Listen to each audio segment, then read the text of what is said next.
Mon invité aujourd'hui, c'est Bertrand Fleurose. À ce moment-là, Cityscoot, vous aviez créé un truc qui n'existait nulle part ailleurs quasiment dans le monde. Et on faisait jusqu'à 15 000 locations par jour, tu vois. Moi, je voulais avoir ma boîte et j'avais plus envie qu'on me dise ce que je devais faire. Moi, si je devais le refaire, je le referais pas du tout pareil. Voilà. Je choisirais d'autres investisseurs. Tu as créé un service comme tu aurais aimé pouvoir l'utiliser. Quand tu crées une société de service, il faut avoir énormément d'empathie et te mettre à la place de ton client tout le temps. Moi, si je devais prendre en main la mobilité dans Paris, même la voirie, je vois des trucs qui sont complètement aberrants. On ne peut pas prendre une décision simplement parce qu'on trouve que c'est bien sans réfléchir aux dégâts collatéraux. Au moment où nos ailes étaient en train de se déployer, elles ont fondu d'un seul coup à cause de ça. Ça fait partie de ces expériences qui marquent une vie. Moi, j'ai appris énormément. Mon invité aujourd'hui, c'est Bertrand Fleurose.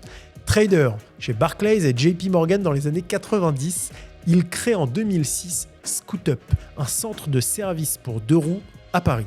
En 2013, il fonde Cityscoot, le premier service au monde de scooters électriques en libre service, en free floating, sans station et sans permis de conduire requis. Une idée qui devient en quelques années un fleuron de la mobilité urbaine en France et ailleurs dans le monde. 85 millions d'euros levés auprès de la Caisse des dépôts, RATP Capital, Allianz et plus de 500 000 utilisateurs, 7 500 scooters dans 8 villes, 3 pays et puis une entrée au Next 40. Mais en 2022, malheureusement, Bertrand doit quitter l'entreprise et en 2024, le tribunal de commerce tranche en faveur de Cooltra pour la reprise des actifs. Une fin brutale pour une aventure pionnière. Aujourd'hui, il accompagne et conseille des startups et il vient de créer la sienne. En janvier 2026, Warren, une fintech dont il va pouvoir nous parler un petit peu plus. Et puis surtout, il a le recul nécessaire pour pouvoir nous parler directement et sans langue de bois de l'écosystème mobilité de ces 10 dernières années.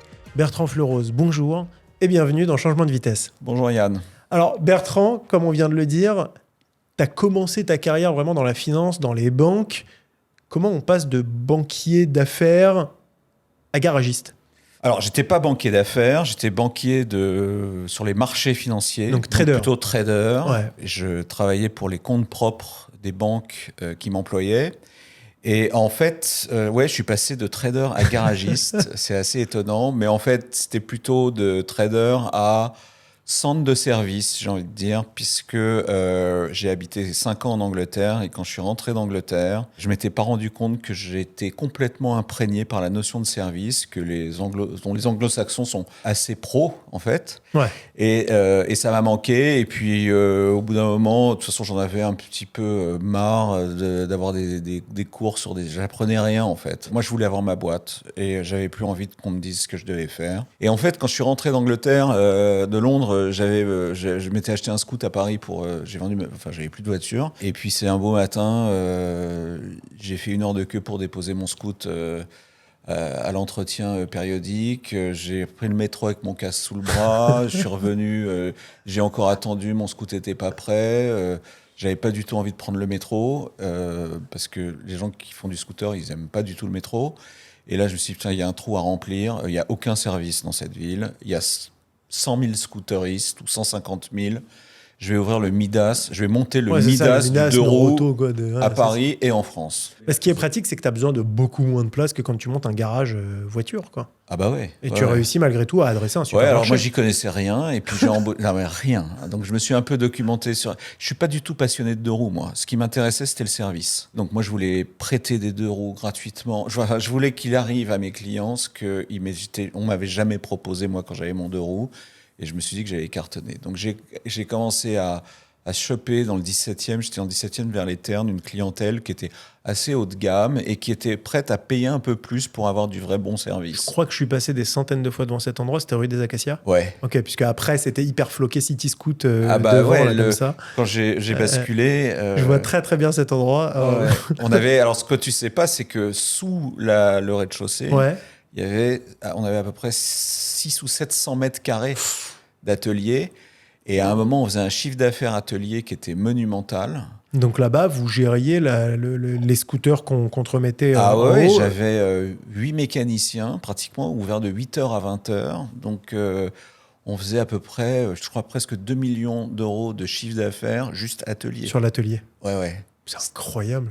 On était devenu un des plus gros ateliers de Paris multiservice. Ouais. Et pourtant, donc tu lances ça en 2006, ça grimpe, vu les chiffres que tu me Ouais, donnes. ouais, ouais. En 2013, plutôt que de te dire je vais ouvrir des scoot-up un peu partout, tu dis il y a un truc à faire sur le scooter partagé. Comment ça t'arrive, CityScoot ? Ouais, c'était trop tard. Il y a des centres de service de scooters. Il en sortait toutes les semaines à Paris, au moins une demi-douzaine. Donc tu t'es dit, je suis Plein fort de là où je suis. Non, mais on commençait à plus gagner d'argent. Ah ouais, carrément. Ouais, ça devenait plus dur. Il a même fallu un peu baisser les prix. Je l'ai déjà dit plein de fois. Une des meilleures inventions pour la mobilité presque dans le monde, ça a été Autolib. Et moi, quand j'ai vu Autolib arriver, même si j'ai trouvé que le service était un peu dégueulasse, je me suis dit que l'idée était absolument géniale. Alors, Autolib, c'était vraiment la première version d'autopartage qu'on a eue ici en Ile-de-France. Presque dans le monde. Ouais. Hein. Moi, c'est Autolib qui m'a fait basculer, en fait. C'est choquant. C'est vrai que Autolib, moi, je m'en rappelle, l'expérience même dans les cabines, tu sais, tu avais la cabine où, si jamais tu avais un problème ou quoi, tu te retrouvais en visio avec quelqu'un. Ah, moi, j'ai utilisé une seule fois Autolib. C'est vrai ? Ouais. Moi, je l'ai beaucoup utilisé. Alors, c'était hyper pratique, notamment dans la connexion Paris-banlieue. C'était incroyable. C'est-à-dire que moi, qui ai grandi à Montreuil-sous-Bois, franchement, par rapport au Noctambus, Noctilien, appelez-le comme vous voulez, c'était un délire de se dire tu peux sortir avec tes amis et en fait, tu reprends une voiture. Et c'était d'ailleurs nos premières expériences, je pense à tous, dans des voitures 100% électriques.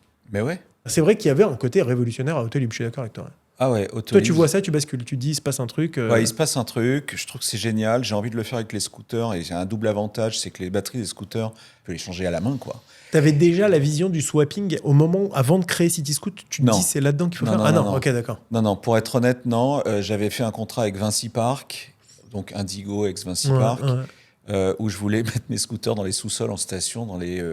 Vinci avait 80 parkings à l'époque dans Paris, je sais pas où ils en sont maintenant. Et rapidement, quelqu'un de mon équipe m'a dit, enfin moi j'ai réalisé que jamais je descendrais dans un parking pour garer mon scooter. Parce que tu sais, à l'époque, le scooter, tu le garais n'importe devant la porte, enfin sur le trottoir, là où tu vas, tu vois.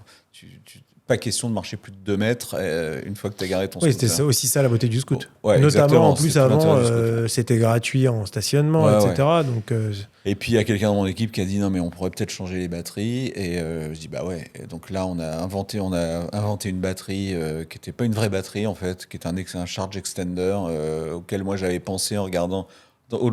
Sur une réunion, tu sais, il y avait un téléphone, un power bank, tu sais, de téléphone. Excellent. Et là, j'ai dit à un mec, c'est possible ça ?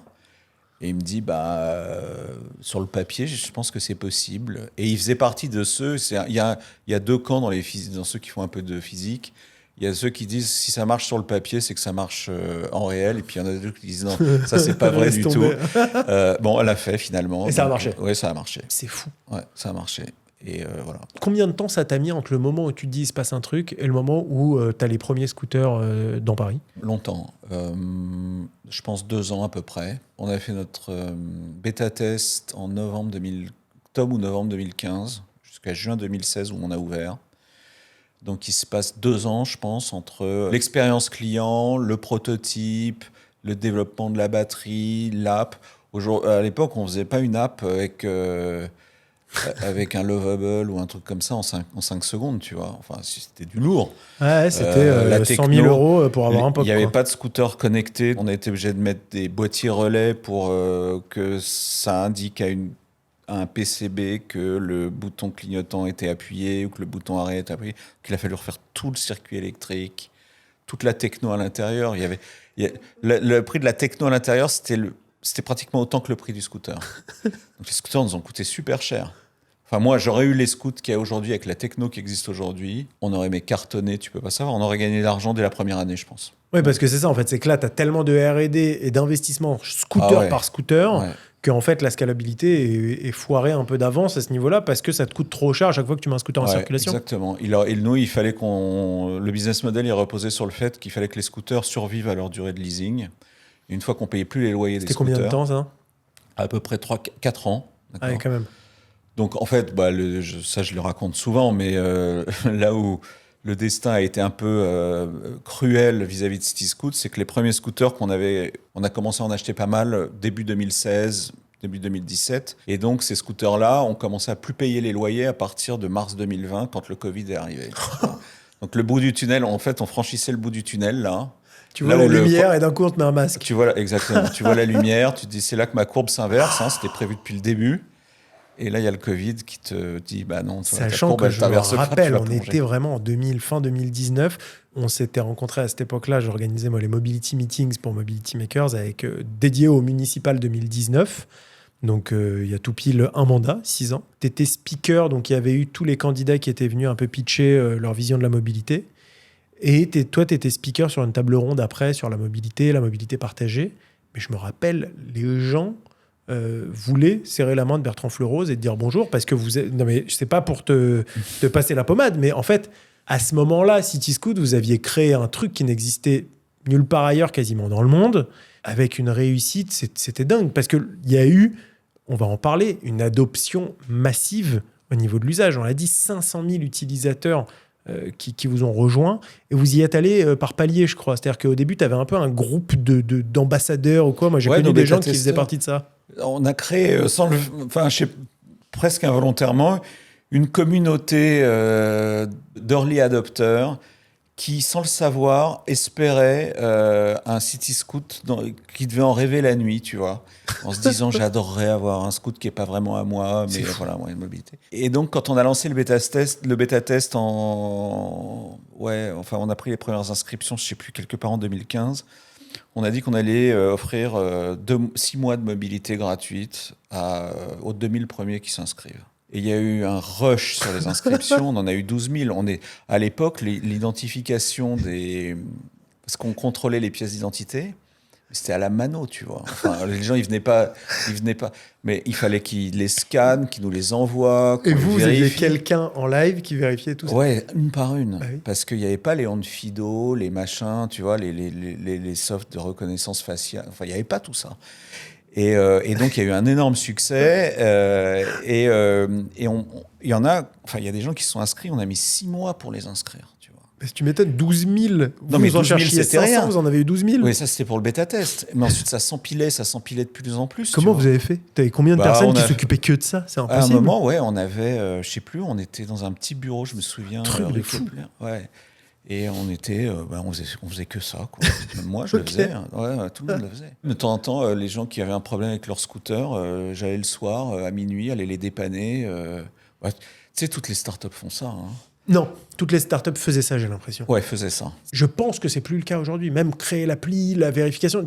Tu vois, la technologie a apporté quelque chose de génial qui est la robotisation, la facilité pour plein de petites tâches. Mais j'ai peur, moi, qu'on perde dans l'entrepreneuriat le côté humain, côté terrain. Ouais, c'est vrai. Je crois qu'à l'époque, il y avait plein d'entrepreneurs qui faisaient ce que tous les salariés faisaient, qui mettaient la main dans le cambouis, en fait. Tu vois, pour aider. Quand t'es pas beaucoup, on répondait la nuit au téléphone. Tu sais, à un moment même, je me souviens, ça je crois que j'ai jamais dit, à un moment on faisait une démo, on n'avait pas encore développé la techno de la batterie amovible. Okay. Donc on faisait semblant que les scooters sont en free floating.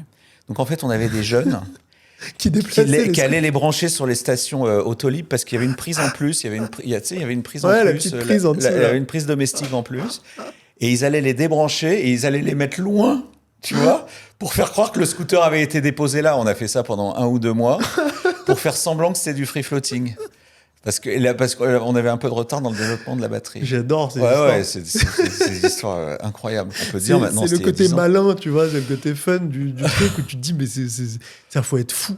Et à ce moment-là, en plus, quand tu le fais, t'en rigoles pas, t'es genre à fond, t'es hyper sérieux dans ton trip, t'es genre, faut surtout pas que ça se voit. Ouais, faut pas que ça se voit. Est-ce que vous avez été débranché le scooter là? Faut pas qu'on le voit sur l'app et tout. Ouais.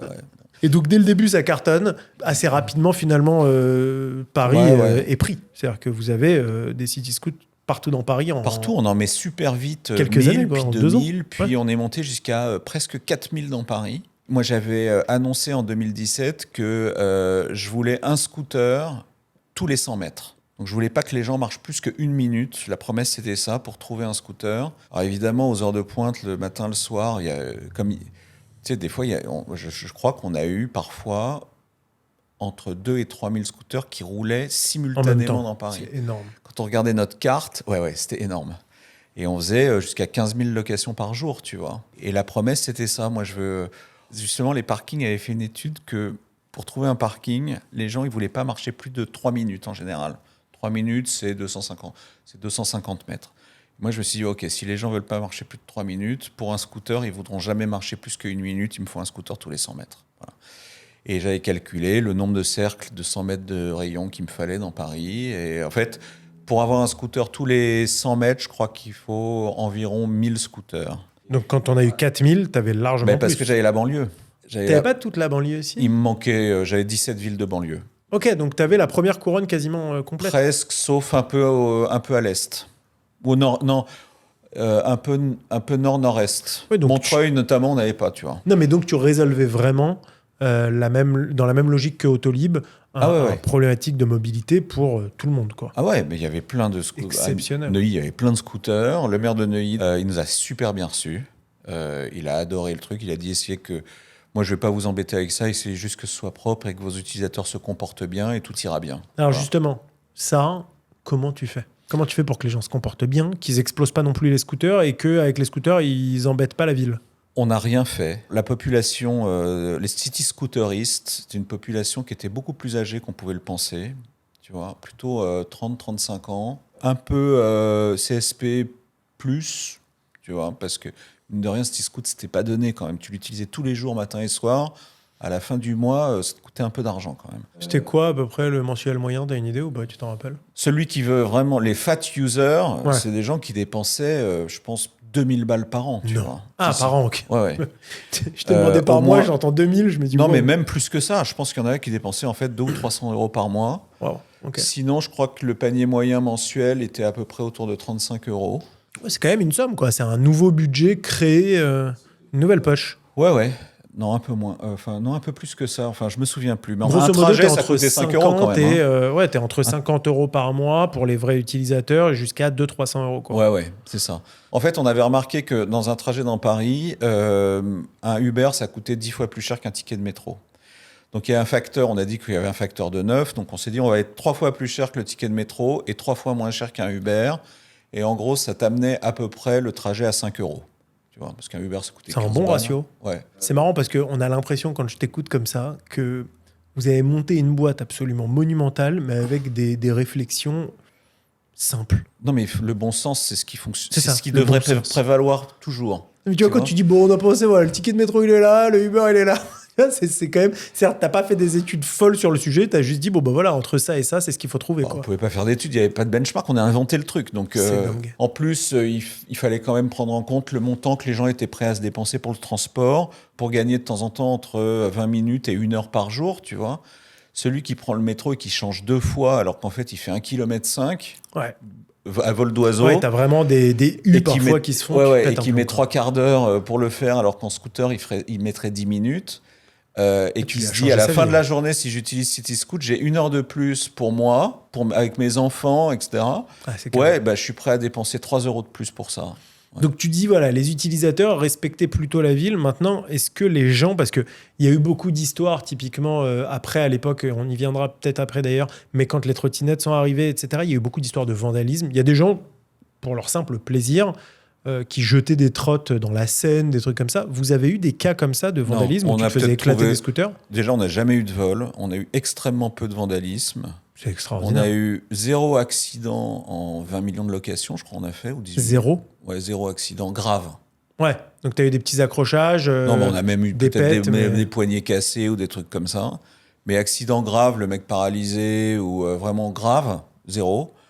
Le scooter, ils vont pas vite non plus. Hein, tu vois, c'est difficile de se faire mal. Apparemment, à 50 km/h. Oui, on peut se faire mal. Mais non, on a retrouvé un scooter à Nice qui a été jeté d'une rade. On a peut-être retrouvé 1 ou 2 scooters dans la Seine à Paris, mais c'est tout. C'est-à-dire que les gens vous aimaient bien?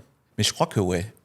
Et je vais te dire, les gens aimaient bien particulièrement City Scoot, j'ai l'impression. Ouais. Parce que je connais plein de gens qui, depuis que City Scoot n'est plus là, n'utilisent même pas les autres services. Ils ont arrêté le scooter. Ouais, vous aviez un truc spécial partagé. De communauté, mais pour moi, c'est inexplicable, honnêtement. C'est-à-dire, je me dis, c'est un moyen de déplacement qui est utile, qui vaut le coup, c'est bon, merci. Et non, vous aviez un truc en plus. Bah ouais, et les gens disaient du bien de nous dans les repas en ville. City Scoot, c'est propre, il y a toujours une Charlotte.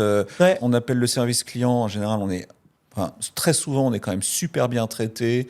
Ils savent ce qu'il faut faire et tout. Moi, j'ai attaché énormément d'importance à ça. Mais en fait, c'est là-dessus que je viens, c'est que Tout à l'heure, on disait les start-upers à l'ancienne, à la nouvelle, je sais pas quoi. Et en fait, je pense que c'est ça le truc, c'est que c'est comme pour ton garage, c'est que tu as créé un service comme tu aurais aimé pouvoir l'utiliser. Exactement. Et donc, tu l'as vécu complètement à 100%, et c'est ce qui fait que tu voulais que ce soit parfait dans tous les sens, quoi. Bah ouais, mais enfin, quand tu crées une société de service, il faut avoir énormément d'empathie et te mettre à la place de ton client tout le temps. Tout le temps. Voilà. Est-ce que j'aimerais qu'il m'arrive ce qui est en train de lui arriver? Bah non, j'aimerais pas du tout. Donc, tu vois, et c'est pour ça qu'on va bien s'occuper de lui. Moi, je suis un très gros utilisateur de services. Je sais que les gens sont prêts à dépenser un peu plus d'argent pour avoir du service. Et en gros, c'est un engagement, tu vois, c'est un contrat. S'il paye, bah, il faut que tu lui rendes le service. Sinon, tu te fais défoncer, hein. Parce que quand ça marche bien, tu gagnes, quelqu'un te recommande à 2-3 personnes, mais quand ça marche mal, tu te fais défoncer par 10 personnes. Et est-ce que pendant cette période-là, cette aventure, parfois tu t'es pas dit qu'est-ce que je fais, que ce soit avec ScootUp ou avec CityScoot, il n'y a pas des moments où tu t'es dit mais j'étais très bien moi trader avant? Non. À aucun moment. Ah non. Non, non, bah déjà, entreprendre, c'est exaltant à chaque instant, même dans les moments épuisant durs. aussi. C'est violent. Ouais, mais tu le sens pas, tu es un peu en état d'adrénaline permanent, tu vois. Et tu le sens pas, il y a des moments qui sont durs, Ouais. mais non, retourner au trading, devant des écrans pour une banque. Moi, si un jour, enfin, on va en parler peut-être un instant, Ouais, mais on va en parler. si je refais de la finance, je suis mon propre patron, tu vois. Franchement, à trader des produits structurés, des trucs comme ça, j'ai rien appris. Rien de la vraie vie, tu vois. Ouais, c'est ça, c'est que c'est des sommes astronomiques, mais c'est des chiffres sur des écrans, quoi. Ouais, exactement. 2013 à 2022, vous avez levé 85 millions d'euros. Mm. On l'a dit, auprès de pas mal de corpos. Est-ce que ça, c'était de toute façon, c'était indispensable, mais est-ce que ceux auprès desquels vous avez levé, c'était le bon choix ou pas forcément? Et qu'est-ce qu'il aurait fallu faire différemment dans le sujet levé? Alors, juste pour corriger, moi, jusqu'à 2022, je pense qu'il n'y a que 70 millions d'euros de levée. Il y en a eu 16 après moi. Ah oui, d'accord. Ok. Donc, on est entre 65 et 70 avant mon départ. Je sais que tu connais probablement la réponse à cette question, on n'en a pas parlé avant, mais sur le choix des investisseurs, non, j'ai fait des très très mauvais choix. Et je pense que la vraie raison de la chute de CityScoot, c'est le Covid et le télétravail. Au moment où nos ailes étaient en train de se déployer, elles ont fondu d'un seul coup à cause de ça. Le coup fatal a été porté probablement par le choix de certains de nos investisseurs sur la conduite à tenir quand c'est devenu un petit peu dur pour nous. Donc non, je crois que j'ai fait un très mauvais choix d'investisseur au départ. Et un mauvais choix d'investisseur peut, et je n'invente rien en le disant, il y en a beaucoup qui le savent, peut coûter très cher à une entreprise. Donc moi, si je devais le refaire, je ne le referais pas du tout pareil. Voilà. Je choisirais d'autres investisseurs. Mais tu lèverais quand même des fonds, etc. Ah oui. Que le sujet, c'est pas d'y aller en PME qui... Voilà, c'est ça. Quand tu déploies 4000 scooters, tu es obligé de lever des fonds. Tu n'aurais pas pu faire pas 50 par 50 ou quoi, voilà. Non, pour tu être peux pas utilisable, en fait, non. Parce qu'il faut une masse critique, ouais, tu vois. Ouais, d'accord. S'il n'y a pas 1000 scooters, ça ne fonctionne pas. Mais donc, c'est quoi? Tu aurais levé auprès de VC Je pense que j'aurais préféré lever auprès des corpos, c'est-à-dire peut-être des industriels plutôt. Ah ouais? Ouais. Ok. Mais pur VC, je pense que j'aurais à un moment pas pu m'en passer. D'ailleurs, de toute façon, j'ai eu qu'un seul pur VC, moi. Hein. Non, j'en ai eu 2 parmi mes investisseurs significatifs. C'était pas les meilleurs, mais je crois que j'aurais préféré des investisseurs qui comprennent ce que c'est que... Tu sais, CityScoot, c'était une boîte tech, mais il y avait quand même... On avait une chaîne de montage. Donc, il y avait un côté industriel, il y avait un côté service, il y avait un côté tech et tout. C'est pour ça que CityScoot était une super boîte, parce qu'il y avait à peu près tout. Tu vois, il y avait tout. Mais je pense que j'aurais été mieux compris par un investisseur qui vient de l'industrie. Ou alors d'une grosse boîte... pas forcément un investisseur professionnel, en fait. Voilà, comme un VC. La notion du temps d'investissement pour un VC, je pense, correspondait pas à la vision long terme de CityScoot. Oui, j'ai 3 ans, 4 ans, 5 ans pour pouvoir renvoyer mes investisseurs avec quelque chose. Et puis, il y avait beaucoup de CAPEX. Les VC détestent le CAPEX, tu vois. C'est vrai. Non, j'ai fait un mauvais choix. J'aurais probablement levé autant, pareil, au même moment, mais pas avec les mêmes. Ok. Et donc, justement, l'aventure dure. Mais alors, moi, ça m'étonne quand même quand tu me dis le Covid et le télétravail nous ont butés. Je me dis, à ce point, c'est quand même... Alors, le Covid, je comprends, mais c'est une parenthèse horrible qui dure quelques mois. Mais après, les changements d'usage, malgré tout, on voit aujourd'hui encore plein de mobilités partagées dans Paris qui tournent, quoi. Alors oui, sauf que moi, en 2019, au moment de la troisième levée, je fais énormément d'investissements. Notamment, je recommande à peu près 2000 ou 2500 scooters qui finalement n'ont pas tourné, sont restés assurés et dont on a payé les loyers pendant des années alors qu'ils étaient garés quelque part. Ça a coûté beaucoup d'argent. L'équipe tech était assez importante et on avait prévu d'ouvrir dans plein de villes. Et là, le but, Et c'était tout ça, vraiment ça s'est d'apporter pas City fait. Scoot partout dans le monde au fur et à mesure. Et le quoi. Covid, ça a duré peut-être plus longtemps que tu crois. Enfin, parce Ouais, parce que que t'as eu il y a premier, eu deuxième, confinement, troisième. deuxième confinement, troisième confinement, puis couvre-feu, puis machin. Et puis là, c'est installé un télétravail qui est devenu... le Covid tout seul, si ça avait duré 1 an, ça nous aurait pas tués. Puis le télétravail, finalement, c'est devenu une forme de... une habitude un peu structurelle chez les gens. Et puis en plus, typiquement, notre style d'utilisateur, dynamique, peut-être un peu CSP+, ce sont des gens qui pouvaient se permettre de ne pas aller travailler, qui C'était pouvaient les télétravailleurs. qui pouvaient exercer leur travail de chez eux. Et donc, du coup, on a perdu une grosse partie de notre clientèle comme ça, qu'on aurait récupéré avec le temps. Ouais, mais là, en fait, vous Mais il y a n'aviez un pas le temps en moment face. où quoi. ça a duré un peu trop longtemps, tout ça. Et bon, moi, je suis parti en 2022 et finalement, les gens qui m'ont remplacé, les actionnaires qui ont repris la boîte, n'ont pas réussi à s'entendre et ça s'est finalement éteint en octobre 2023, je crois à peu près. Alors, Ouais, enfin, la mise en 24, redressement, c'était octobre-novembre 2023 et la liquidation a été prononcée Avril en 2024. février 2024. Ouais. Alors, justement, Paris, ça a été une ville qui a réussi à un moment, de ce que j'ai lu, à être rentable, mais après, vu que vous deviez déployer dans plusieurs autres villes, ça a, au global, pas été rentable. C'est vrai? Oui, c'est vrai. On n'aurait eu que Paris, Ouais. on aurait été rentable. Et donc, vous essayez Et d'ouvrir Paris dans d'autres pays, d'autres compenser un villes. peu le coût des autres villes. C'est ça. Voilà. Et toi, qu'est-ce qui te fait partir en 2022? Une fâcherie avec mes investisseurs. Ah ouais, Ouais. Ok, purée. Ok, très très dur. Et donc là, 2022, il y a, comme tu le dis, en 2023, la fin de l'activité. Et en 2024, toi, tu essayes de le reprendre. Tu fais une offre, si je dis pas de bêtises, à 300 000 et Cooltra fait une offre à 400 000 ou c'est quoi le... Moi, j'ai remonté un plan avec les scooters d'aujourd'hui qui sont ultra connectés, moins chers, etc. Je refais Oui, un chose plan. que tu me disais tout à l'heure, Ouais. que en fait, ça pourrait vachement bien marcher là tout de suite. Aujourd'hui, ouais. Ouais. Aujourd'hui, moi, je relance City Scoot, c'est un carton. Mais... Chiche. Je sais pas. Non, ouais. À ce moment-là, il faut 7 millions pour se reconcentrer sur Paris. Il faut fermer les villes. Il faut renouveler la flotte. Ce plan-là, il est très clair dans ma tête. Il est très clair sur le papier. Il fonctionne. Je pense qu'il regagne de l'argent en à peu près 18 mois. Il faut que je trouve les 7 millions. Moi, je veux bien reprendre la boîte, mais j'ai pas un rond. Donc, il faut que je trouve 7 millions. Je ne les trouve pas. Et finalement, la boîte, elle part, elle est réellement liquidée. Elle n'a pas été reprise par Cooltra. Cooltra, il n'a fait que reprendre 20 ou 30 salariés, notre fichier client et la marque, dont il a vu foutre des autocollants sur ses scooters. Je crois que ça ne suffisait pas, l'autocollant, pour reprendre l'âme de City Scoot, d'accord ? Et pour ça, il paye 400 000. Mais moi, moi, je suis venu au tribunal... la tête basse en disant au juge j'ai pas réussi à trouver les fonds pour financer le plan de continuation que vous avez entre les mains, donc je savais qu'il allait pas juger pour moi, quoi.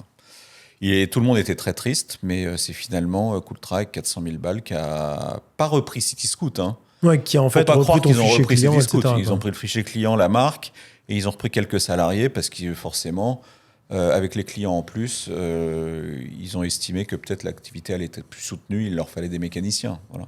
Avec le recul, au global, finalement, de ce que j'ai compris, moi, c'est que ça a valu le coup.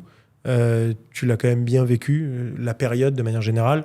Le fait que ça se casse la gueule, évidemment, ça a dû être horrible, j'imagine. Mais c'est une aventure quand même. Enfin, t'en gardes du très positif. Ouais, évidemment. C'est-à-dire là, depuis tout à l'heure, je t'entends en parler, il y a un côté presque romantique du truc, du gars qui a monté une boîte qui a cartonné, quoi. Non, mais c'est vrai, Non, mais ça c'est fait partie de ces expériences qui marquent une vie. Moi, j'ai appris énormément, tu vois. J'ai appris à diriger une boîte qui avait 350 ou 400 salariés à un moment dans plusieurs pays. La boîte, je l'ai sauvée plusieurs fois en tordant le bras de mes investisseurs, etc., tu vois, qui étaient de temps en temps un petit peu qui imposait un peu des conditions un peu trop hard pour aider. Mais j'ai appris des tonnes de trucs. On a fait un deal avec Uber. Ça, c'est fou, ce deal avec Uber. Ouais, Quel est l'intérêt d'Uber pour monter un truc pareil? C'est fou. Ils ajoutent un petit bouton et puis toi, tu te retrouves à choper quand même beaucoup de courses, non? Non, c'est ah nul. bon? Ouais, c'est nul. Ça nous a rapporté 1,5% de courses supplémentaires. Ah bon? Ouais. C'est-à-dire quoi? C'est-à-dire que les gens en fait qui étaient sur Uber avaient déjà tous Cityscoot, grosso modo, quoi, de ce que tu dis? Exactement. et moi, tu sais, j'ai jamais. Moi, quand j'ai vu ce truc apparaître, je me suis dit, il a fait un coup en or, quoi. En fait, le chiffre qui était visé, c'était 15%. Ouais. Finalement, c'était 1,5%, tu vois. Donc, c'était très décevant. Je ne sais pas ce qui a été mal fait ou ce qui a été mal imaginé. Moi, j'ai jamais cru aux masses, tu sais, aux apps où tu peux choisir plein de mobilités en même temps. D'ailleurs, je crois que j'en ai jamais une seule qui a vraiment réellement fonctionné. Sauf Uber, précisément, mais c'est essentiellement des voitures. Moi, je ne crois pas qu'il y ait beaucoup d'usage de vélo à travers l'app Uber. Ils ont lancé le taxi moto à un moment, ça fait pas grand-chose. Donc, j'ai jamais cru à ça, mais j'étais très content et je pense que on l'a fait aussi un petit peu pour la notoriété de Cityscoot de signer un contrat avec Uber qui a été très time-consuming, qui a pratiquement mis 9 mois à être signé, qui était compliqué parce que les avocats d'Uber, ils étaient très très durs. Ça a fait du bruit par contre en presse. Ouais, mais moi j'ai adoré ce moment-là et les gens d'Uber étaient super. Hein. Ouais. Vraiment Vous l'aviez géniaux. annoncé sur le salon Autonomie à l'époque. Exactement, à ouais, la grande halle de la Villette en 2018 ou en 2019. C'est marrant parce qu'on a bien parlé de Cityscoot. Moi, ce sur quoi j'ai envie de t'entendre, c'est cette période-là, hors Cityscoot. Il se passait un truc dans la mobilité de manière générale. On avait l'impression que c'était un mot magique. C'est-à-dire qu'il y avait une ambiance. Je revois vraiment des scènes sur le salon Autonomie je suis quasiment sûr que c'est 2019. Si c'est 2019. C'est ça. Et je revois en fait cette ambiance, cette énergie. On se sentait littéralement transporté pour le coup. Ouais, il y avait beaucoup d'énergie autour de la mobilité à ce moment-là, des projets qui naissaient de partout, des alliances, les vélos commençaient à devenir un petit peu électriques. Il y avait Jump à l'époque, les vélos orange, rouge. Jump, qui a été repris par Uber d'ailleurs, qui ont payé 200 millions pour ce truc-là. Welcome to the Covid, pareil, t'en as parlé. Mais c'est fou, cette époque-là. Ouais. Tu l'as vécu comment, toi, sur la vision de ce que ça allait devenir? Est-ce que tu t'es dit, OK, on peut tout faire maintenant en termes de mobilité, et tu as été un peu ramené à la réalité, pas par rapport que à Cityscoot, mais en général, on voit que ça s'est un peu calmé après? Non, depuis, tous les acteurs de mobilité de l'époque connaissaient la réalité et savaient que l'énergie apparente reflétait pas totalement la réalité. C'était dur. Aucune boîte de mobilité ne gagnait de l'argent quand même. D'accord, donc il y avait beaucoup de champagne, d'investissement, de célébration. Mais en fait, on savait à l'intérieur que c'est dur. Nous, on avait déjà ouvert des villes. Et pareil pour les trottinettistes, etc. Où tu savais que tu n'allais jamais gagner 1 euro là-dedans et que ça allait te coûter très très cher. Mais il y avait un peu de... Pourquoi le faire ? Il y a un peu de faut le faire parce que la taille, la masse critique, quelles sont les villes qui vont fonctionner. Si ça se trouve, on va pouvoir retourner les mairies. Tu vois, à Londres, ça fait des années qu'ils sont toujours en bêta-test finalement depuis 7 ans, tu vois, ou 6 ou 7 ans. Est-ce qu'ils vont y arriver? Est-ce qu'ils vont pas réussir à craquer Londres? J'en sais rien. Nous, on voulait craquer Londres. Moi, j'étais parlé à Transport for London, je sais pas combien de fois, pour essayer de craquer Londres. Je même été à Singapour. On voulait voir Cityscoot Singapour. Avec la RATP, et puis on savait que ça allait être difficile. C'était vraiment difficile, tu vois. Et puis une fois que Donc t'étais pas un doux rêveur? Non, on avait vraiment les pieds sur terre. On savait que ça allait être difficile. Mais heureusement, on avait Paris, et on s'est dit, au pire, on a Paris. Et Paris, ça fonctionne à mort. Mais c'était impossible de dire, alors que toute la mobilité explosait, mais c'est peut-être à un moment ce qu'on aurait dû faire, c'est on va se reconcentrer sur Paris, c'est-à-dire tant pis, on va prendre notre paume. On va prendre notre paume à Barcelone, on va prendre notre paume à Rome. On a pris notre paume très très vite. Donc là, moi où je voulais insister beaucoup, c'était Milan, parce que c'est une ville très prometteuse. Et puis Nice. On va prendre notre paume et on va se reconcentrer sur Paris. On va essayer on va afficher des résultats positifs et ensuite on repartira. Mais on avait peur de perdre la course. En fait, il y a un problème à la course. Ouais. On s'est dit si on commence à réduire le nombre de villes et que là il y a un autre acteur qui arrive, qui lui déploie comme un fou, on a tout perdu. On se fait complètement phagocyter. Et on voulait pas ça. Et puis, il y avait une question d'ego, probablement aussi. Tu sais, c'était un peu la course aux villes, quand même. Hein. Ouais, c'était un moment où tout le monde ouvrait. Fallait ouvrir vite bien et efficace. En fait, c'est ça le problème, c'est que le jeu est un peu faussé avec un trop-plein d'argent injecté sans se poser la question du tout de la rentabilité, puisque toi, tu parles d'une Mais rentabilité c'était le sur syndrome une ville Uber, hein. laboratoire. Ouais, c'est ça, exactement. C'était le syndrome Uber. C'est le syndrome Uber où on met de l'argent en fermant les yeux et puis on attend que ça se passe. Et puis de toute façon, il va y avoir une masse C'est quand telle même que dingue. on va avoir des centaines de millions de clients. Et si jamais on n'arrive pas à les faire monter dans les voitures, on les utilisera pour faire autre chose. La preuve, ils les ont utilisés pour livrer la bouffe, tu vois. C'est là-dessus qu'ils gagnent plus d'argent, d'ailleurs, Bah oui. aujourd'hui. C'est fou, ça. Ouais, ouais. Parce que quand tu as un fichier avec des centaines de millions de clients, tu arrives toujours à gagner de l'argent, quoi, tu vois. Enfin, c'est ça qui vaut de l'argent. C'est ça. Toujours, je sais pas, Non, mais... non, mais c'est ça qui vaut vraiment de Mais l'argent. C'est ça qui aujourd'hui, vaut ce réellement sur de quoi ils l'argent. misent, justement, et ça, je veux bien t'entendre là-dessus, c'est apparemment le taxi autonome, puisque la Ouais, je vision, connais c'est pas de le se dossier, dire... Yann. On a aujourd'hui 25 à 30% de commission sur les courses qui est ponctionné par Uber. Dans l'idée, demain, eux, leur rêve, c'est de se dire on peut récupérer 100%.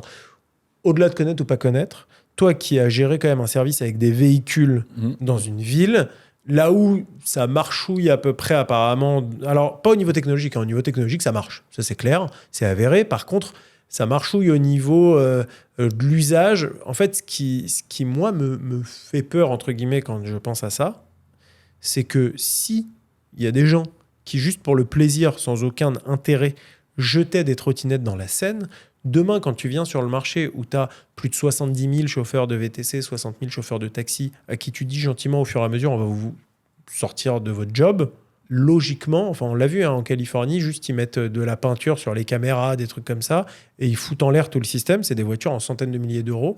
J'ai l'impression qu'il risque d'y avoir ce truc de...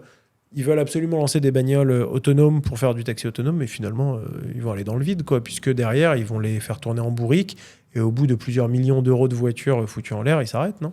Moi, mon avis, c'est que il y aura probablement une sorte de résistance, mais elle va s'essouffler parce qu'il y a des mouvements comme ça. Tu peux pas toujours lutter contre la modernité. Voilà. Moi, ce qui m'aurait plus inquiété, c'est la dégradation des clients qui montent dans le taxi. Comment ils vont les laisser, un peu comme les Autolib, tu vois, à un moment. Il y a quand même quelque chose qu'il faut savoir, c'est que ce qui peut se passer à Paris ne se passe pas du tout dans la plupart des villes, des autres villes du monde. C'est ça, c'est toi qui as connu vraiment Paris, c'est que c'est quand même, certes un laboratoire des mobilités, mais c'est spécial, non ? Ah ouais, c'est-à-dire que si tu arrives à... Alors il y a d'autres villes comme ça quand même, hein, mais il y a pas mal de la mobilité en l'occurrence. Si tu arrives à Paris, c'est que normalement ça devrait... Enfin, question vandalisme, vol, etc. Voilà. Si ton truc passe à Paris, normalement ça devrait aller ailleurs. Moi, là, aujourd'hui, j'habite dans une ville qui est ultra civique. Je pense que toutes les villes d'Asie, il y a le civisme. Enfin, c'est dément, tu vois. Je pense qu'on est dans une des villes où les comportements sont les plus graves dans le monde, probablement, en tout cas en Europe. Moi, je ne suis pas inquiet ni sur la résistance des anciens chauffeurs de taxi qui pourraient se révolter contre la voiture autonome, ni contre le mauvais comportement des utilisateurs. Moi, c'est plutôt un truc auquel je crois, que j'aimerais beaucoup utiliser la voiture autonome. Ouais. T'as testé déjà ou pas ? Non, jamais. Mais j'ai lu plein de témoignages où les utilisateurs sont bluffés, quoi. Ouais, mais ça a l'air assez fou. Moi, j'en avais testé une il y a déjà très longtemps, en semi-autonome, en 2018. C'était une Tesla Model X. Et ils avaient déjà le truc de semi-autonome, donc sur les assez grandes routes. À l'époque, on n'avait jamais vécu ça, c'était dingue. Et là, il y a eu beaucoup de tests sur encore Tesla pour le coup, mais ailleurs aussi dans le monde, sur du Xpeng et tout, de véhicules où vraiment tu rentres ton adresse et ils s'en occupent, mais parfait, quoi.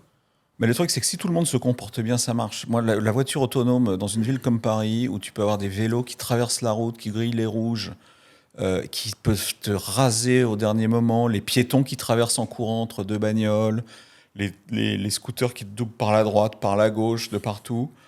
Franchement, je pense que ta voiture autonome, elle fait 1 mètre à l'heure. C'est-à-dire qu'elle n'ose pas avancer. Elle s'arrête tout le temps, elle doit biper tout le temps. Bah ouais. J'ai bien envie de voir, parce que je sais pas s'il y a eu des tests faits à Paris, mais je crois que si, par des journalistes, et apparemment ça fonctionnait. Paris, c'est bon. Enfin, c'est spécial hein, quand même. Enfin, il y a d'autres villes comme ça. Hein. Tu as beaucoup travaillé pour justement à l'époque CityScoot avec les pouvoirs publics. Ouais. Et notamment là, on parle de Paris. Est-ce que tu penses que ce qui a été fait ces 10 dernières années en termes de mobilité sur Paris, parce qu'il y a quand même eu une évolution énorme, c'est plutôt positif, peut mieux faire? Qu'est-ce que tu ferais, toi, là, pour les 5-10 prochaines années au niveau des mobilités dans Paris? Je pense que toute la pensée et la réflexion a été obscurcie par une forme d'idéologie anti-voiture à tout prix. Pas forcément pro. Enfin, je pense que anti-voiture est devenu pro-vélo, mais finalement, je pense que c'était plutôt un comportement anti qu'un comportement pro. Ouais. Moi, je pense que c'est très mauvais d'avancer comme ça. C'est pas une bonne façon d'avancer. Moi, si je devais prendre en main la mobilité dans Paris, même la voirie, je vois des trucs qui sont complètement aberrants. De temps en temps, des espèces de bouts de trottoir en ovale qui sont placés au milieu d'une avenue. Enfin, je sais pas si tu avais déjà J'ai vu déjà perdu un pneu sur une histoire comme Non, ça. mais c'est de la folie. Non, mais c'est super dangereux en plus. Bon, donc il y a des gens qui réfléchissent pas. Donc je pense que déjà, quelqu'un qui arrive sans idéologie, mais juste avec du bon sens, qui réfléchit et qui s'entoure d'une équipe qui pose vraiment les chiffres, qui réfléchit à tous les cas d'usage, qui se met à la place de tous les usagers, parce que... des usagers... Les usagers, ils sont schizophrènes aussi. C'est ça qui est difficile. C'est qu'en fait, quand tu es dans ta voiture, tu es hyper bagnoliste, et puis ensuite, le lendemain, tu es sur un vélo, tu dis, mais putain, qu'est-ce qu'il me fait celui-là, en parlant de la voiture. Tu descends de ton vélo, tu es piéton, tu as encore un autre personnage. C'est-à-dire, j'ai vraiment l'impression qu'il y a une grosse schizophrénie des transports, quoi, tu vois. Non, alors ça, c'est vrai. Moi, je connais j'ai des amis, quand ils font du vélo, je les reconnais plus, tu sais. Non, mais c'est dingue. Ils ont la rage, ils se croient au-dessus de tout. Donc je pense que quelqu'un qui arrive avec une très grosse bonne dose de bon sens, sans idéologie, peut faire un travail formidable et qui plaira à tout le monde, enfin, ou qui déplaira à tout le monde, puisqu'à Paris, forcément, il déplaira à tout le monde. Mais c'est pas grave. Moi, aujourd'hui, je trouve qu'il y a des aberrations. Maintenant, il y a des rues entières, sous prétexte qu'il faut planter deux pots de fleurs, où on peut plus se garer. Les gens, ils deviennent fous. Il y a des rues où il n'y a même plus de vie, en fait, tu vois. Moi, quand je viens à Paris, parce que j'habite pas à Paris, j'habite chez ma fille aînée. Et sa rue, toutes les places de stationnement, de haut en bas, donc elle fait 1 kilomètre de long, elles ont été supprimées. D'accord. Des deux côtés. La rue, elle est devenue à sens unique. Il y a un tronçon qui est dans un sens, un autre tronçon qui est dans l'autre sens. Donc ça se fait face quand tu veux. Enfin, tu es obligé de faire... Pour rejoindre le même endroit, finalement, tu es obligé de faire 2 kilomètres, alors qu'avant, tu faisais 200 mètres. On a l'impression même que c'est fait, parfois, en dépit du bon sens, et même parfois en faveur du mauvais sens. Donc, moi, Toi, tu dis que c'est volontaire. Ouais, pour dégoûter. On essaye de mal faire, entre guillemets, volontairement. Je pense qu'il y a une volonté de dégoûter l'automobiliste avérée depuis 20 ans dans Paris, depuis 3 mandats, en fait. Et on a compris qui tu cibles. Ouais, non, mais c'est flagrant. C'est marrant parce que, alors, il y a deux choses. La première chose, c'est que j'ai reçu David Béliard, qui était adjoint transport de la ville de Paris ces 6 dernières années. Et lui dit, effectivement, je suis... Alors, il dit pas extrême ni dogmatique, mais il dit, je fais pas de consensus et je l'assume. Pour pouvoir pousser le vélo, il faut faire des choix sur lesquels, oui, on va dégager la voiture et c'est comme ça. Donc, il a cette parole-là qui paraît dure. En même temps, là où j'ai beaucoup de mal, c'est que typiquement, il y a 10-15 ans, quand ils ont piétonnisé les berges de Seine, moi-même, je me disais, j'étais automobiliste et je me disais, c'est relou, faut pas faire ça, c'est insupportable. En réalité, aujourd'hui, c'est vrai que c'est quand même assez agréable. Il y a des rues, tu vois, dans Paris-Centre, où quand tu te balades en famille, tu te dis, mais c'est génial. Mais effectivement, tu as l'impression de l'autre côté que quand tu as besoin d'accéder en voiture ou quoi, c'est compliqué. C'est très difficile. C'est-à-dire qu'il y a tellement de sons de cloche différents sur le même sujet dans une ville très dense que tu te dis... j'arrive pas de manière certaine à savoir s'ils ont tort ou raison et s'il y a mieux à faire et comment. Écoute, Yann, à partir du moment où quelqu'un te dit moi je veux que ce soit comme ça et les dégâts collatéraux, j'en ai rien à foutre, c'est forcément pas un bon raisonnement. Oui, c'est vrai que sur les votes, par exemple, ils avaient fait des référendums, il y avait 3%, 4% de participation, même pas. Ouais. Bon, non, mais non, c'est-à-dire que c'est pas représentatif de ce qu'a demandé les. Non, mais même, enfin, tu regardes la rue de Rivoli, tous les commerçants, ils sont en berne. Enfin, maintenant que toutes les boutiques sont fermées, les rues qui ont été. On peut pas prendre une décision simplement parce qu'on trouve que c'est bien, sans réfléchir aux dégâts collatéraux. Ouais, toutes les conséquences qu'on va avoir. Il n'y a pas que des gens qui font du vélo, d'accord. Il y a des mères de famille ou des pères de famille qui emmènent leurs gamins à l'école le matin et ils peuvent pas les emmener. Ils ont pas envie de les mettre sur un vélo, ce que je comprends parfaitement. Il y a des livreurs, il y a plein de gens quand même qui travaillent et qui ont besoin d'utiliser la voiture. ce dogmatisme qui consiste à dire « moi j'ai envie que tout le monde fasse du vélo et tant pis pour les autres », il faut que ce soit mesuré. Ça ne peut pas fonctionner comme ça. Et en fait, d'ailleurs, comme il le dit, c'est toi qui retracerais le propos, moi je ne l'ai pas entendu dire ça, il dit « de toute façon, on veut détruire la bagnole ». Donc ça veut dire que le début du raisonnement, c'est on est anti-bagnole. Voilà. Les gens devraient réfléchir en disant « bon, moi je préférerais que les gens fassent un peu plus de vélo et qu'il y ait moins de voitures, d'accord ? On va essayer de voir comment on peut harmoniser ça, tu vois. » Là, c'est ultra violent quand même, la façon. Je sais pas s'il dit anti, mais en fait, il dit pour pouvoir être pro vélo, il faut casser la bagnole. Enfin, Il grosso l'a modo, peut-être pas dit à pour toi, être anti, il faut être pro, mais bon. Mais non, et alors l'autre chose aussi qui est assez rigolote, c'est qu'à l'international, moi j'ai l'impression que Anne Hidalgo, elle a vachement la cote. Je sais pas si je me trompe ou pas, mais c'est sur que tu vois, typiquement tout à l'heure, tu parlais de Transport for London. J'avais rencontré à l'événement Move un représentant qui me disait « Oh yeah, in Paris, you guys have Anne Hidalgo ». Et il était comme un dingue, tu vois. Et je me disais, putain, c'est marrant. Et je sais que j'ai déjà eu ces discussions-là où les gens disent « Mais elle a transformé Paris, etc. » Et par contre, les gens en Ile-de-France ou à Paris, parfois, sont un petit peu moins élogieux. C'est-à-dire qu'on a une vision peut-être un peu différente quand on le vit de l'intérieur. Ouais, enfin, moi, je connais personne qui apprécie ce qui a été fait au cours des 2 dernières mandatures. Voilà, donc moi, j'ai pas envie de parler d'Anne Hidalgo qui... Voilà. Non, je sais pas, mais là, quand il y a les sondages en ce moment, la primaire n'est pas encore passée des municipales à Paris. Emmanuel Grégoire, qui est un peu en tête, la suite logique, disons, d'Anne Hidalgo, il est... oui, c'est le premier dans les sondages avec le reste de la gauche. Donc je me dis, c'est que ça plaît quand même à pas mal de gens. Ma question, en tout cas, à la base, c'était pas forcément tes opinions politiques, c'était plus de savoir qu'est-ce que tu verrais, toi, demain, qu'il faut faire à Paris pour qu'on réussisse à avoir une meilleure mobilité. Voilà. J'ai remarqué, tu sais, c'est un truc que j'avais fait il y a 20 ans, c'est que j'avais écrit à un adjoint à Paris sur la taille des bus dans Paris. Moi, je trouve qu'avoir des bus qui font 20 mètres de long, où il y a 3 passagers à l'intérieur, c'est une hérésie absolue. Je comprends même pas que ça puisse, avec toute l'intelligence qu'on a aujourd'hui, qu'il puisse encore y avoir des bus à certaines heures de la journée qui sont vides. Tu penses qu'il faut plutôt genre des systèmes de vannes ou quoi? Exactement. J'avais déjà proposé il y a 20 ans, j'ai encore ma lettre et la réponse que j'avais reçue d'un conseiller de Paris qui était... je ne sais plus la mairie de quel côté elle était à cette époque-là. Et j'avais proposé, moi, je lui ai dit, mais pourquoi vous ne mettez pas plutôt des minibus qui passent toutes les 2 minutes au lieu de passer toutes les 6 minutes, qui emmènent 3 fois moins de personnes, qui s'arrêtent pas. Parce que j'avais calculé la vitesse de propagation d'un embouteillage si un bus était coincé au milieu d'un carrefour. Je m'étais amusé à faire ça. Comment t'as fait ça? Je m'étais assis à une terrasse. J'ai attendu que dans un carrefour où je sais que de temps en temps, toutes les 10 minutes, il y a un bus qui est collé au milieu d'un carrefour. Et j'ai regardé un double bus vide arrêté au milieu d'un carrefour. Ça, c'était les fameux bus accordéons. Ouais, c'était assez dur. Ouais. Il y en a de moins en moins. Tu peux pas savoir la vitesse de propagation d'un feu à l'autre, tout d'un coup des embouteillages.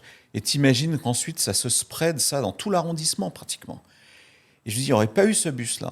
On ne parlerait pas de problème de circulation, de trafic dans Paris. Enfin, on en parlerait, mais moins, tu vois. Donc, pourquoi ne pas foutre tous ces bus à la poubelle? Plein de navettes. Ouais, on met des mini-navettes qui prennent 10, 15, 20 personnes, qui passent tout le temps. C'est génial. Qui passent tout le temps, ouais.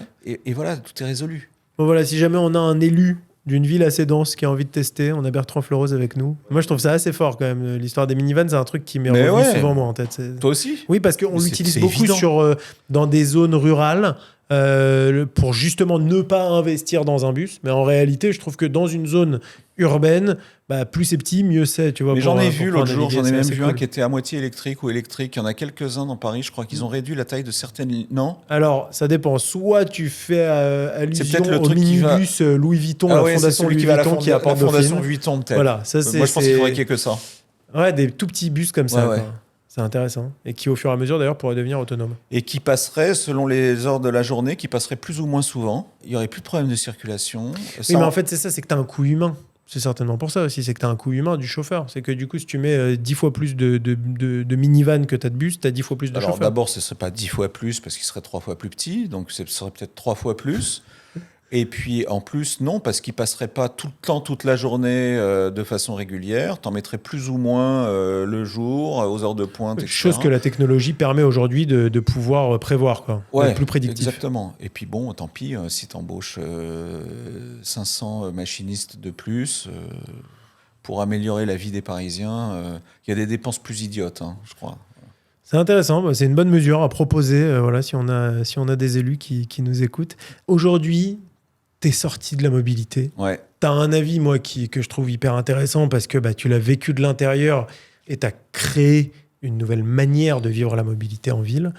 Pour autant, maintenant, toi qui étais sorti des finances, tu relances là, depuis janvier 2026, un projet qui s'appelle Warren, qui est un retour dans la finance pour Bertrand Fleurose. Est-ce que tu peux nous en dire plus ? Merci de me permettre de parler de Warren 5 minutes. Ça fait très longtemps, même quand j'étais City Scoot, que je m'inquiétais de la non-liquidité du private equity en France. Donc moi, à l'intérieur de City Scoot, j'organisais régulièrement, au moins une fois par an, 1 ou 2 fois par an, des événements de liquidité qui permettaient à des nouveaux entrants qui m'appelaient tout le temps, des gens que je connaissais pas, qui voulaient investir dans City Scoot, et puis d'autres qui voulaient prendre leurs bénéfices ou qui voulaient sortir de City Scoot parce qu'ils avaient besoin d'argent.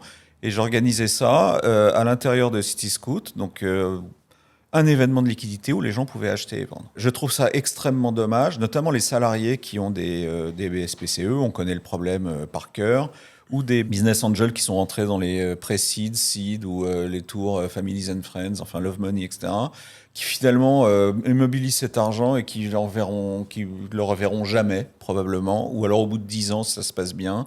Et tout ça à cause de problèmes de liquidité. Donc moi, je voudrais amener de la liquidité. Donc je vais faire une plateforme Warren, ça va être une plateforme de liquidité, mais pas comme un exchange où les gens pourront acheter ou vendre. Ce sera aussi ça.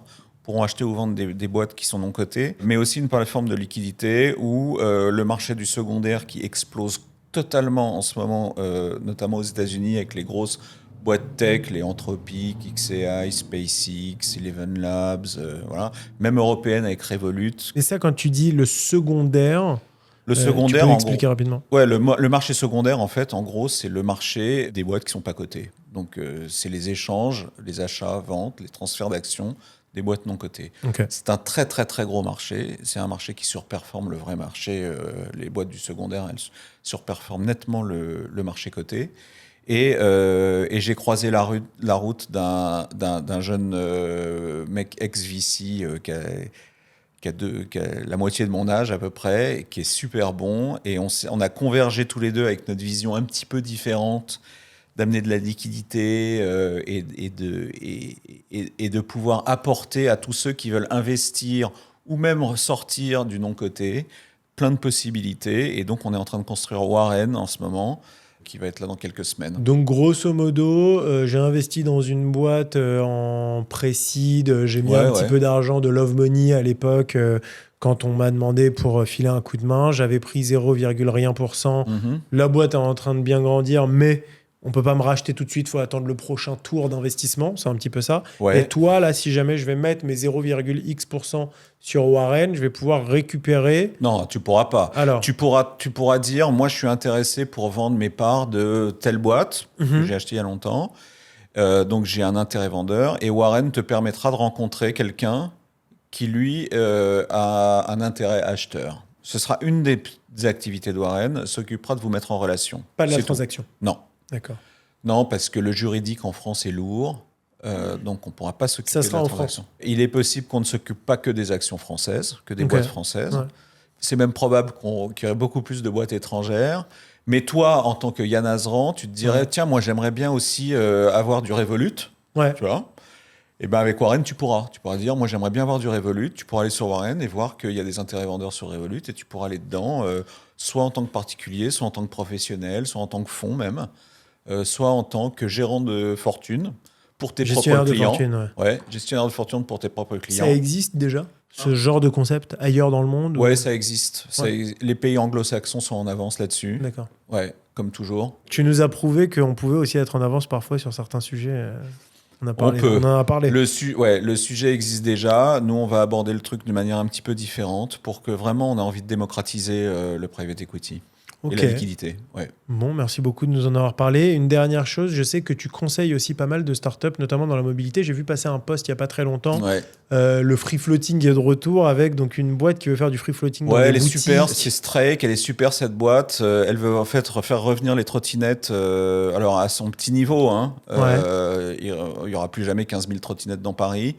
Mais les en gros, trottinettes partagées. Ouais, trottinettes partagées. Qui ont été sorties de Paris là, pendant la dernière mandature. On leur a dit sorties stop. depuis plus de 2 ans maintenant, depuis septembre 2023. Mais lui, il veut pas les remettre sur les trottoirs, ou en tout cas sur la voie publique. Elles stationneront dans des points, boutiques, partenaires relais, boutiques partenaires, où les gens pourront aller les chercher à l'intérieur de la boutique, les prendre. Ils parleront même pas au personnel de la boutique et ils les ramèneront dans une autre, comme ça. C'est vachement intelligent parce que du coup, plus de vol, plus de vandalisme, plus rien, puisque les trottinettes sont jamais dans la rue. Donc, assurance moins chère. En plus, les trottinettes tout le temps rechargées, puisque dans la boutique. Voilà. Et là-dessus, alors s'il y a des gens qui nous écoutent, on est toujours à la recherche. On cherche à clôturer le tour. Voilà. Donc, merci de. Je m'y attendais pas, mais c'est sympa pour lui. Et en plus, le fondateur, il est super. Ouais, mais donc, ça a l'air assez cool. Parce qu'en fait, ça redynamise les commerces et ça permet de relancer la partie. En plus, c'est ça qui est cool. Ça inclut les commerces dans l'économie. C'est ça la logique, c'est que je me dis, ok, mais quel intérêt pour le commerce? Mais en fait, c'est que ça redynamise tel ou tel petit commerce. Déjà, il est un peu rémunéré en tant que partenaire. Ouais, c'est un côté un peu point relais, quoi. Exactement, c'est un point relais. Un peu comme les points relais. Et en plus, ça fait venir du monde dans leur boutique, tu vois. Donc, c'est un bon projet, ça. Et t'en as beaucoup d'autres comme ça, t'as sur un truc d'intelligence artificielle aussi, tu m'as dit. J'accompagne. Mais c'est sympa parce que c'est-à-dire qu'en fait, t'es sorti de toute l'histoire CityScoot et tu t'es dit, bon, maintenant j'ai quand même vécu beaucoup de choses ces 15-20 dernières années, depuis 2006 à 2026 quand même, ScootUp jusqu'à maintenant, en passant par CityScoot. Et là maintenant, t'accompagnes d'autres boîtes, tu lances des choses. Alors, 80% de mon temps, c'est Warren. Parce que c'est mon bébé, j'ai un associé, je lui passe beaucoup de temps. J'accompagne aussi un projet absolument incroyable. Donc, il y a de l'IA à l'intérieur. C'est un projet qui mesure dans les interactions humaines, notamment par visio, qui mesure la confiance de façon tout à fait complètement scientifique. C'est incroyable ça. Ouais, c'est-à-dire qu'il analyse le visage, ça fait un peu flipper. Les mouvements de visage, la voix, le rythme de la voix, l'intonation, les mots choisis. Donc, on fait un Google Meet, toi et moi. Ouais. Et en fait, en parallèle, toi, tu vas avoir un petit plugin qui te dit « Attention, Yann ne te fait confiance qu'à 60%. » quoi. Alors il analyse toutes les 100 millisecondes à peu près tous les signaux que tu peux me donner. Il peut me dire en temps réel ce qu'il faut que je fasse pour récupérer un peu ta confiance. Alors évidemment, tu le sais, toi, si tu es scanné, tu le sais, je t'avertis à l'avance que voilà. C'est logique. Et puis, si notre relation dure longtemps, plusieurs meetings, etc., il peut aussi m'apprendre, il peut me dire l'évolution de ta confiance en moi et me dire comment je peux la récupérer. Il peut t'assigner, si par exemple, moi je suis un vendeur et toi tu es un acheteur, il peut t'assigner à un autre vendeur qui a un comportement auquel tu seras plus sensible, de façon à ce que le vendeur réussisse sa vente. Donc c'est un projet qui est monumental, qui est énorme, qui va être développé dans les 6 prochains mois, là, et dont on entendra parler, qui s'appelle TrustOr. Voilà. Okay. À mettre dans les visios, qui est génial. Ouais. Peut-être à ne pas mettre dans les couples. Si jamais on se balade à la maison avec des lunettes IA, ça fait un petit peu peur. Alors, ça pourra marcher avec les lunettes connectées. Il est aussi question que si deux gens se rencontrent et qu'on pose un device au milieu des deux, ça analyse. Ouais. Ça, c'est monumental. Et donc, la machine va apprendre d'elle-même aussi. Donc là, c'est un peu hyper intéressant. C'est très impressionnant. Ça fait un peu flipper. En même temps, c'est hyper impressionnant de te dire qu'on en est là, quoi, en termes de technologie. Ouais. C'est ouf. Mais moi, la confiance, pour moi, c'est mon moteur de vie. Quand elle est venue me voir, elle m'a dit, je vais mesurer la confiance. Je vais la rendre... Ça va être un token, en fait, tu vois. J'ai dit, j'adore. Moi, je veux accompagner ce projet. Voilà. Donc, je suis dans ce projet pendant des années, là. Bertrand, merci beaucoup. Merci Yann. On a compris, tu n'as pas dit ton dernier mot. Tu continues de faire quand même beaucoup de choses, d'innover et d'accompagner. Donc vraiment, merci d'avoir pris le temps, d'avoir répondu de manière aussi transparente. Et puis voilà, si cet épisode vous a plu, on les retrouve tous sur pressmobility.com. N'hésitez pas à partager, à vous abonner évidemment. Et puis qu'on continue un petit peu toutes ces conversations ensemble. C'est grâce à vous aussi qu'on a d'aussi bons invités. Donc merci Bertrand d'avoir été avec nous et merci à vous de nous regarder.